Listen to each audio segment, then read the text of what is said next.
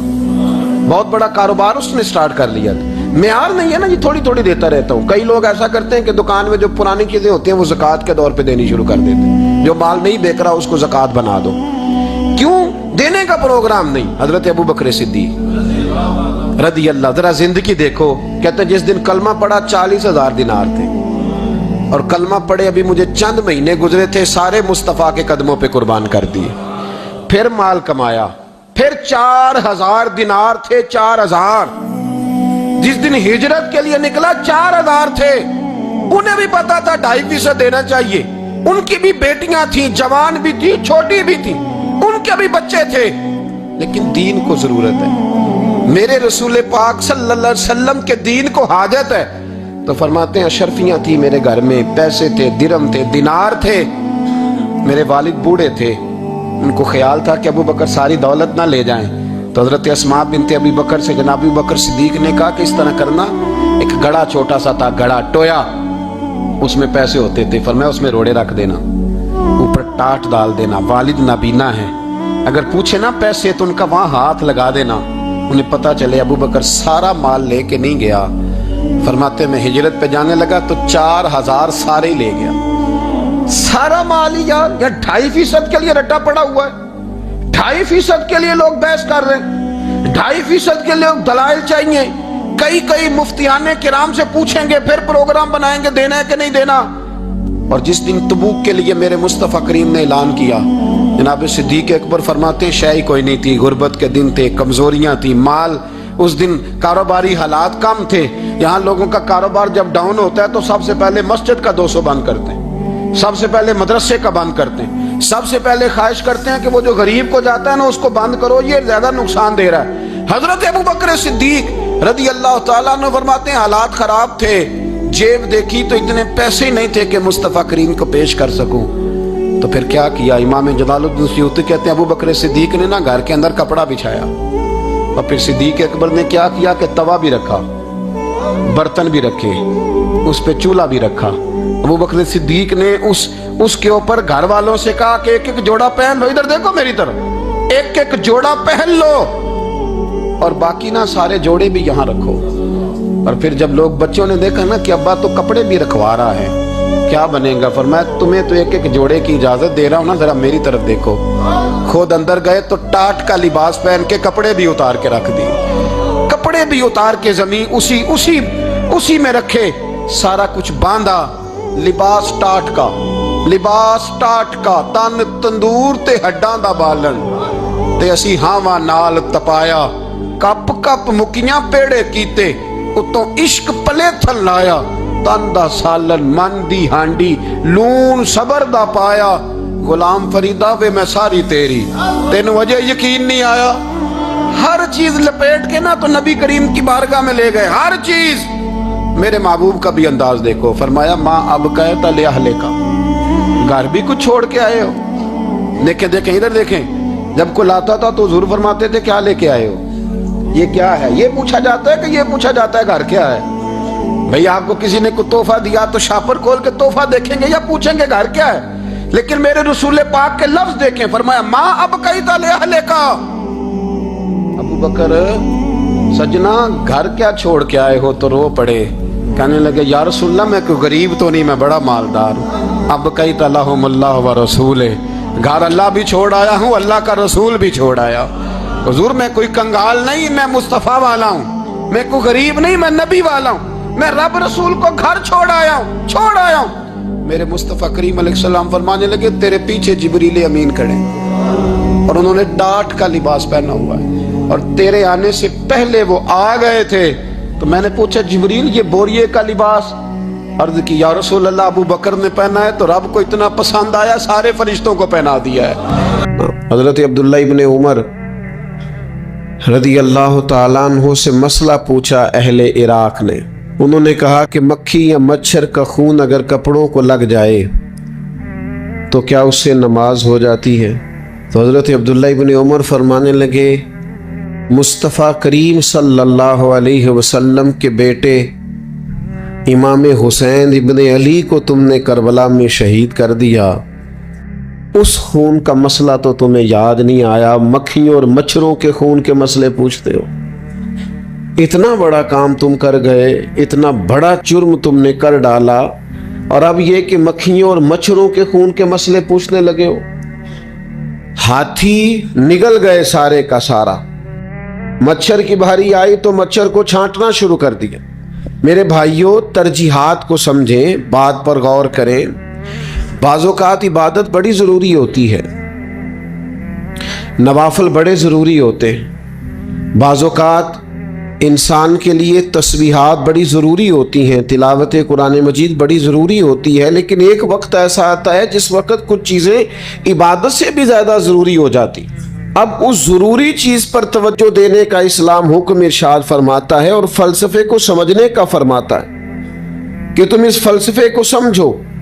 نبی کریم صلی اللہ تعالی علیہ وسلم نے فرمایا اللہ کی رضا کے لیے ایک ساتھ پہرا دینا، کسی اسلامی سرحد پر اللہ کی رضا کے لیے ایک گھڑی پہرا دینا لیلۃ القدر میں حجر اسود کے پاس کھڑے ہونے سے زیادہ فضیلت والا عمل ہے۔ جب کفر کا خطرہ ہو اسلامی حکومت کو، اسلامی ملک کو، اسلامی سرحد کو، اس وقت اگرچہ رات لیلۃ القدر کی ہو، انسان بیت اللہ شریف میں موجود ہو، حجر اسود کے قریب اسے نماز پڑھنے کی توفیق نصیب ہو، تو امام بہقی اس حدیث کو لائے ہیں، میرے کریم نے فرمایا پھر اس وقت تمہیں حجر اسود کے قریب لیلۃ القدر کی رات، جو لیلۃ القدر خیر من الف شہر ہے، جو 1000 رات سے بہتر ہے، اس وقت تمہیں اجر وہاں نفل پڑھنے کا نہیں ملے گا، اس وقت تمہیں تلوار لے کر اسلامی سرحد پر پہرا دینے میں زیادہ اجر دیا جائے۔ چیزوں کی حقیقت کو سمجھا جائے گا، ان کی ماہیت کو سمجھا جائے گا۔ اسلام جن ترجیحات کا تعین کرنے کا ہمیں کہتا ہے، ان ترجیحات کا تعین کیا جائے۔ بے نمازی بیٹا ہے، رزق کمانے میں غیر محتاط ہے، حقوق العباد ادا کرنے میں پرلے درجے کا سست ہے، اپنی زبان کو تلخ رکھتا ہے، اپنے جملے ہر وقت اس کے تیر برساتے ہیں، لیکن وہ ختم اپنے والدین کا ٹائم پہ دلاتا ہے۔ وہ میرے بھائی جن پیسوں سے تو ختم دلا رہا ہے، پہلے یہ تو دیکھ لے وہ پیسے بھی جائز ذرائع سے آئے ہیں کہ نہیں۔ تو بے نمازی ہے اور اس طرح کا تیرا رویہ ہے کہ ہر شخص تجھے کوستا ہے۔ تیرے لیے تو حکم یہ کہا کہ تو اپنا رویہ اچھا کرتا، اپنا لب و لہجہ ٹھیک کرتا، اپنا انداز ٹھیک کرتا، تاکہ جو تجھ سے ملتا کہتا کتنے اچھے ماں باپ کا بیٹا ہے، کیسی اعلیٰ تربیت دی گئی، کس نے اچھے اسے افکار اور نظریات دیے گئے۔ لیکن وہ اس سال ثواب کی محفل نہیں چھوڑنا چاہتا، وہ ہر سال پروگرام کرائے۔ ترجیحات نہیں ہے، عنوانات نہیں ہے، اصل کی طرف رغبت نہیں ہے۔ میرے بھائیوں، دین کے اصل فلسفے کو سمجھنے کی ضرورت ہے۔ میں محافل پہ ایک زمانے سے جا رہا ہوں، میری عمر کا، میرے شعور کا بڑا حصہ جلسوں میں گزر گیا۔ یقیناً میرے جانے پر نعرے بھی لگتے ہیں، یقیناً میرے جانے پر کھانے بھی پکتے ہیں، میری گاڑی پر پھول بھی پھینکے جاتے ہیں، میرے دوست ہر طرح سے میری خدمت کرنے کی کوشش بھی کرتے ہوں گے، لیکن ترجیحات کچھ اور ہیں۔ اب ہمیں اپنا سارا سرمایہ جلسوں پر نہیں لگانا، اس لیے کہ جس دور کے اندر طلباء کو کپڑا نہ مل رہا ہو، مدارس کے آئمہ قرضوں کے نیچے دبے ہوئے ہوں، اور جہاں حالات اس نہج پر پہنچ جائیں کہ ہمارے پاس ڈھیر سارے طالب علم ایسے ہوں جو لائق ہوں، ذہین ہوں، اور وہ اس لیے تعلیم چھوڑ جائیں کہ ان کے والدین خرچہ نہیں برداشت کر سکتے، تو اس وقت ترجیح محفل نہیں ہونی چاہیے، اس وقت تو ترجیح اس طالب علم کی خدمت ہونی چاہیے تاکہ وہ اپنی تعلیم کو جاری رکھ سکے، اپنے خاندان کی کفایت کر سکے، دین کے لیے ایک اچھا داعی اور ایک اچھا مبلغ ثابت ہو سکے۔ لیکن ترجیحات کا تعین نہیں ہے، حکمت نہیں ہے، تدبر نہیں ہے، فلسفہ نہیں ہے۔